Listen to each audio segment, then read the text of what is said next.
Сәлеметсіздер ме, құрметті көрермендер. Бүгін біз сіздермен өте маңызды тақырыпты талқылаймыз. Ол зат алмасу. Зат алмасуды жақсартқыңыз келе ме? Бұл 7 тағам сізге көмектеседі.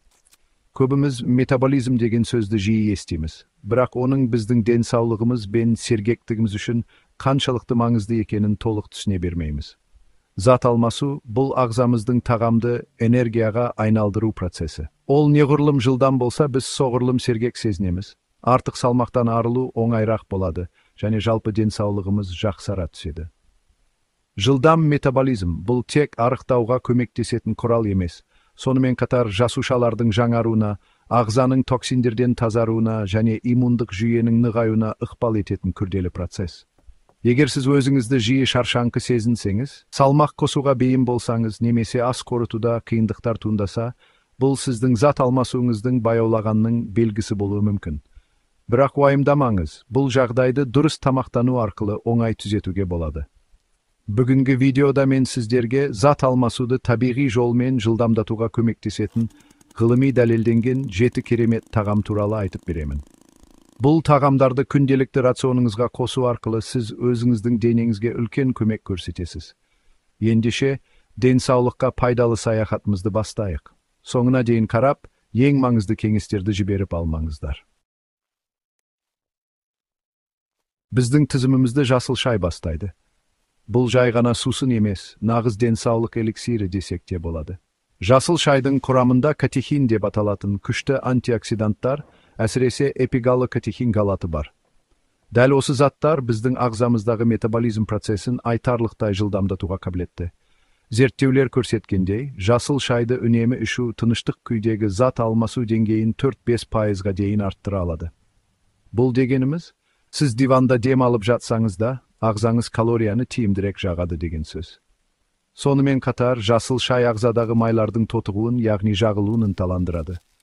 Бұл әсіресе иш аймағындағы зиянды майлардан арылғысы келетіндер үшін өте пайдалы. Күніне 2-3 кесе қантсыз жасыл шай ішу, бұл зат алмасуды жақсартуға және жалпы денсаулықты нығайтуға бағытталған қарапайым, бірақ өте тиімді әдет. Бұл сусын тек сергітіп қана қоймай, сонымен қатар сіздің денеңізді іштей жаңартып, энергияңызды арттырады. Ең бастысы, оны ыстық күйінде жаңадан демдеп ішкен жөн. Егер сіз ащы тағамдарды ұнатсаңыз, менде сіз үшін жақсы жаңалық бар. Қызыл бұрыш, соның ішінде чили, кайен бұрышы сияқты түрлері, метаболизмді жылдамдатудың тамаша құралы. Оның құпиясы капсаицин деп аталатын белсенді компонентте жатыр. Дәл осы капсаицин бұрышқа ащы дәм беріп, ағзада термогенез процесін, яғни жылу өндіруді күшейтеді. Бұл процесс қосымша энергияны қажет етеді. Нәтижесінде ағзамыз калорияны әдеттегіден тезірек жаға бастайды. Тамаққа аздап қызыл бұрыш қосу арқылы сіз өзіңіздің метаболизміңізді уақытша 10-20%-ға дейін арттыра аласыз. Бұл әсер ұзаққа созылмаса да, үнемі ащы тағамдарды тұтыну жалпы калория жағу процесіне оң ықпал етеді. Сонымен қатар, капсаицин тәбетті басуға көмектеседі, бұл артық тамақтанудың алдын алуға мүмкіндік береді. Сондықтан, келесі жолы сорпа немесе ет тағамын дайындағанда, оған бір шымшым қызыл бұрыш қосуды ұмытпаңыз. Бұл сіздің тағамыңызға ерекше дәм беріп қана қоймай, денеңіздің белсенді жұмыс істеуіне де көмектеседі. Тізімдегі келесі пайдалы тағам табиғи йогурт. Біз қант қосылған түрлі түсті йогурттар туралы емес, құрамында тірі бактериялары бар, қоспасыз грек йогурты немесе айран сияқты табиғи өнімдер туралы айтып отырмыз. Йогурттың 2 негізгі артықшылығы бар. Біріншіден, ол ақуызға, яғни протеинге өте бай. Ақуызды қорыту үшін ағзамыз көмірсулар мен майларға қарағанда көбірек энергия жұмсайды. Бұл тағамның термиялық әсері деп аталады, және ол метаболизмді табиғи түрде жылдамдатады. Екіншіден, табиғи йогурттың құрамында ас қорыту жүйесіне өте пайдалы пробиотиктер бар. Бұл пайдалы бактериялар ішек микрофлорасын жақсартып, тағамның дұрыс қорытылуына және корректік заттардың толық сіңуіне көмектеседі. Сау ішек бұл жылдам зат алмасудың негізі. Пробиотиктер сонымен қатар ағзадағы қабыну процестерін азайтып, лептин сияқты гормондардың реттелуіне ықпал етеді. Таңғы асқа немесе жеңіл тамақ ретінде жеміс-жидек пен жаңғақ қосылған бір кесе йогурт жеу күнді сергек бастаудың және метаболизмді қолдаудың керемет жолы. Көпшілігіміз майлы тағамдардан аулақ болуға тырысамыз, бірақ барлық майлар зиянды емес. Лосось, скумбрия, сардина сияқты майлы балықтардың құрамындағы омега-3 май қышқылдары денсаулық үшін өте маңызды. Бұл пайдалы майлар ағзадағы қабыну деңгейін төмендетіп, қандағы қант мөлшерін реттеуге көмектеседі. Осының арқасында инсулинге сезімталдық артып, ағзамыз энергияны май ретінде сақтаудың орнына оны тиімді пайдалана бастайды. Бұл өз кезегінде метаболизм процесін жақсартады. Сонымен қатар омега-3 май қышқылдары лептин гормонының деңгейін реттеуге қатысады. Лептин бұл біздің миымызға тоқтық сезімі туралы сигнал беретін гормон. Оның деңгейі қалыпты болғанда, біз артық тамақтанудан сақтанамыз, және метаболизм жылдамдығы да артады. Аптасына 2-3 рет майлы балықты рационыңызға қосу жүрек қан тамыр жүйесін нығайтып қана қоймай, сонымен қатар зат алмасуды белсендірудің тиімді әдісі.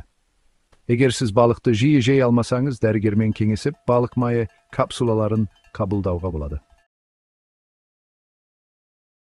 Жаңғақтар бұл кішкентай болғанымен, коректік заттарға өте бай, нағыз табиғи энергетиктер. Бадам, грек жаңғағы, кешью сияқты жаңғақтардың құрамында ақуыз, пайдалы майлар және жасынық мол. Бұл үш компоненттің үйлесімі метаболизмді жылдамдатуға үлкен септігін тигізеді. Жоғарыда айтқанымыздай, ақуызды қорыту көп энергияны қажет етеді. Ал пайдалы майлар мен жасынық ас қорыту процесін баяулатып, ұзақ уақыт бойы тоқтық сезімін сақтауға көмектеседі. Бұл сізді зиянды тағамдардан аулақ болуға ынталандырады. Кейбіреулер жаңғақтың калориясы жоғары деп ойлап, одан бас тартады. Алайда зерттеулер көрсеткендей, жаңғақтың құрамындағы калориялар толықтай сіңбейді және оларды үнемі, бірақ мөлшермен жеу салмақ қосуға емес, керісінше метаболизмді жақсартуға көмектеседі. Бір уыс жаңғақ түскі ас пен кешкі ас арасындағы тамаша талғажау. Ол сізге энергия беріп, кешкі аста артық тамақ жеуден сақтайды. Ең бастысы, тұздалмаған және қуырылмаған табиғи жаңғақтарды таңдаңыз. Күнімізді қалай бастасақ, ол солай жалғасады. Сондықтан таңғы асқа дұрыс тағам таңдау өте маңызды. Сұлы жармасы бұл метаболизмді таңертеңнен бастап іске қосуға көмектесетін ең жақсы таңдаулардың бірі. Оның басты артықшылығы құрамындағы еритін талшықтың, атап айтқанда бета-глюканның көптігі. Бұл талшық асқазанда гель тәрізді массаға айналып, ас қорыту процесін баяулатады. Нәтижесінде қандағы қант деңгейі біртіндеп көтеріліп, сіз ұзақ уақыт бойы өзіңізді тоқ сезінесіз. Тұрақты қант деңгейі инсулиннің кенеттен көтерілуіне жол бермейді. Бұл ағзаның май жинауға бейімділігін азайтады. Сонымен қатар сұлы жармасы күрделі көмірсулардың қайнар көзі.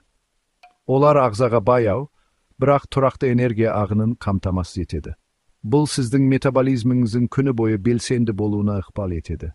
Жылдам дайындалатын тәтті ботқалардың орнына тотас дәнді сұлы жармасын таңдап, оған жеміс-жидек, жаңғақ немесе йогурт қосып жесеңіз, денсаулығыңызға зор пайда әкелесіз.